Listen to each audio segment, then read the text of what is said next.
Alright, so we got most of the bulkhead items screwed down, top, front.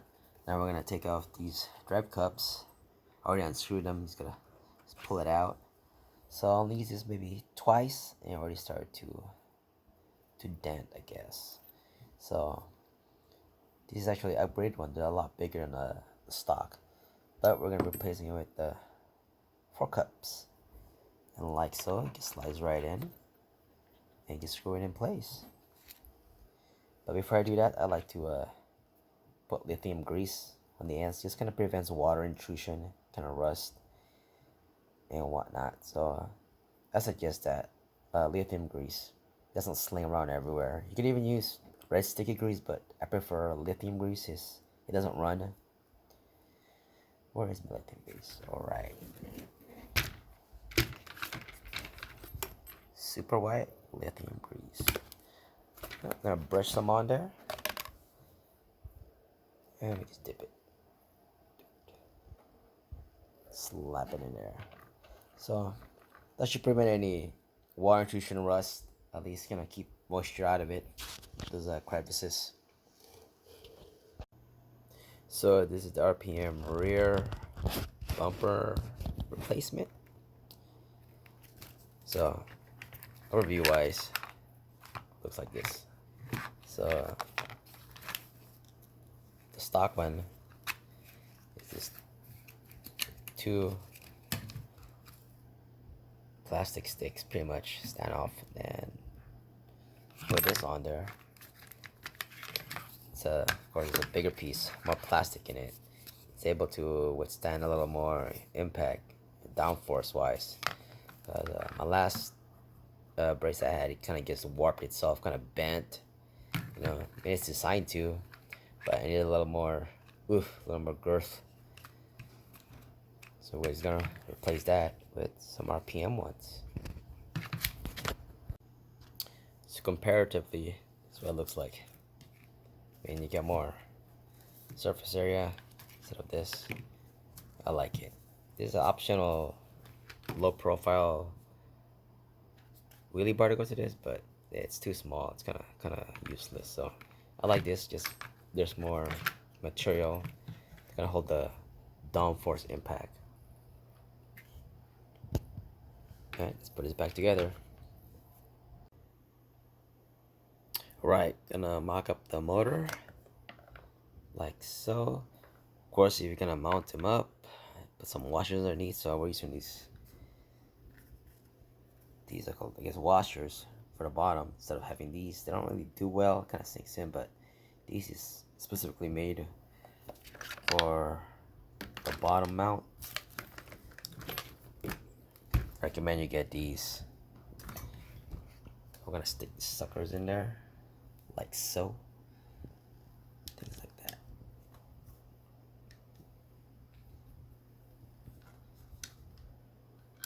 Oh.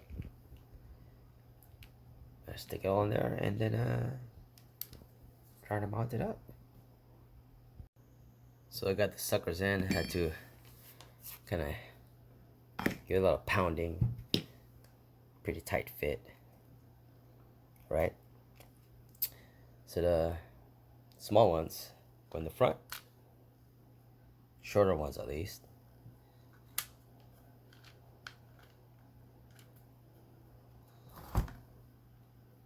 And long ones in the back. Maybe I can somehow keep it in place as a screw one in. Alright, we're gonna motor mount mounted. We're gonna be using a 30T and 1.5. I'm gonna check the lash real quick. Pretty good. Take a couple adjustments, whatnot. So do adjustments.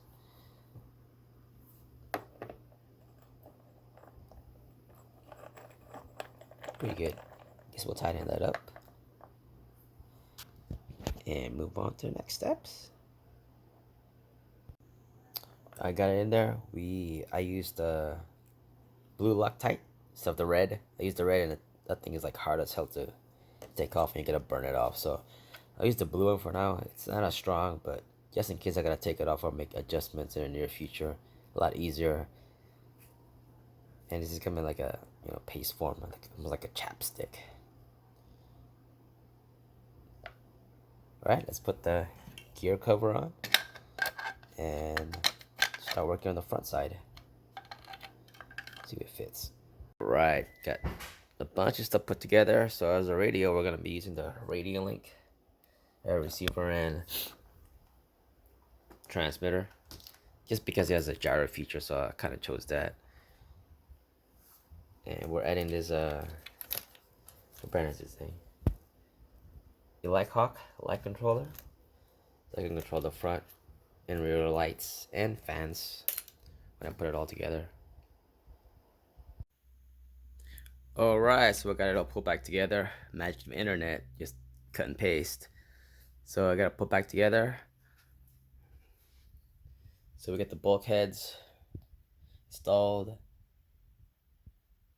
CV drive cups, of course these light up wheelie bars.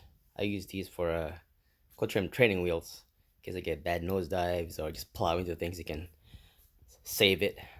So here it is fully installed with the MAX5 G1. This of course is version 1. I don't have the version 2 yet. I ordered in the mail. It's gonna be for the MCD XR5 kit, probably in a couple weeks.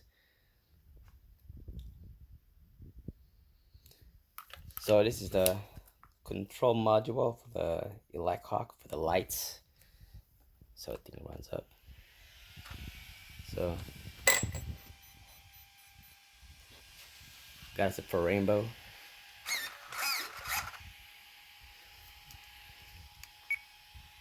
Switch. Kind of glare. Rainbow colors. RGB. Of course it's running. Pretty nice. You could choose the colors. Pushing these right here. There's a little button right here, or controller. So idea. Glow green.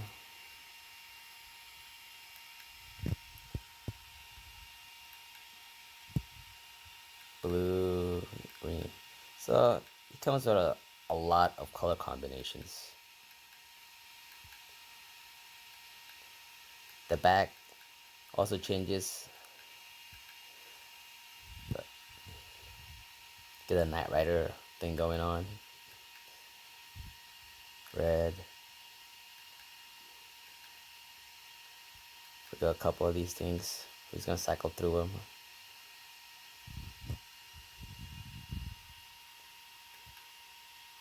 You got the police, red and blue. I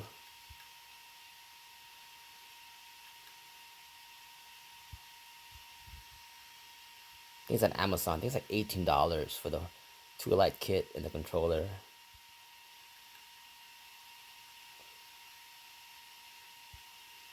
The breathing, changing face.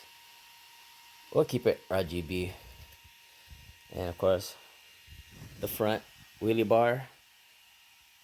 I guess probably I'm the only one running front wheelie bars because I suck at driving it. Keep bashing into things. Of course, replace the springs. They're a lot stiffer, just because there's more aluminum now, more weight. So I added heavier springs. Here are the old ones. They're kind of flimsy. So this is the, I think, Traxxas blue. A little stiffer for the back, and then you got the regular, I think, black in the front. Again, wheelie bars in the back. Wheelie bars. This is from a skateboard, if you didn't know. So where is it at? So this is my basher body. It's of course this bed line in the back. It's about 2 coats on there. It lasted me so far. I haven't broke it yet. Made a couple holes on it before, but I did this kind of midway its life. This is a 2017 body. Went through a lot of repairs.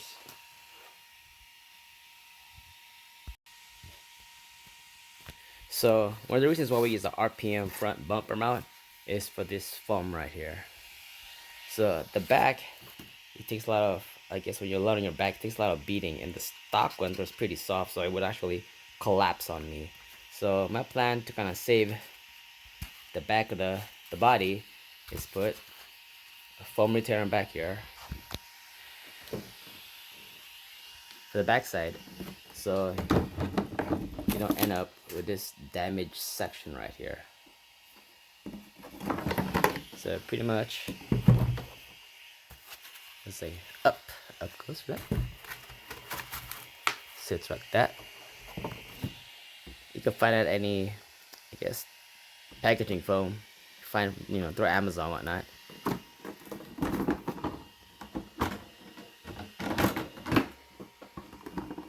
Like so.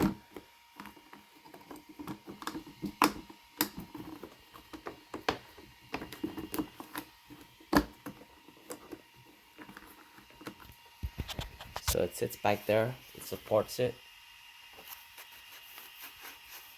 So when it does come down, it doesn't fully compress it all the way down. Just a little more support. This is what happens without it, of course, kind of damage it. So, but the RPM bumper mount, it's a lot stiffer. It'll hold more weight.